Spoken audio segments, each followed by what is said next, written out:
इमाम हसन का भी दिन मनाना चाहिए कि नहीं? भाइयों, इमाम हसन रदी अल्लाह ताला अन्हु, आपको पता है ये कायनात का वो अजीम शख्स है, हसन इब्ने अली, वो अजीम हस्ती है।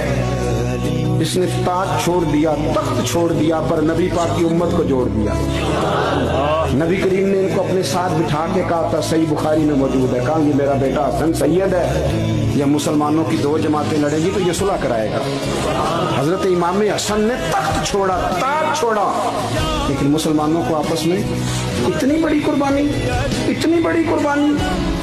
ओ खुदा के बंदो, हम 2 मिनट के लिए चुदराहट नहीं छोड़ते, दीन का नुकसान कर देते हैं। इमाम हसन ने पूरी हुकूमत छोड़ दी, पूरी हुकूमत। इतना बड़ा सखी कम आपको मिलेगा जो सखावत करे और नबी की उम्मत को बचाए। सल्लल्लाहु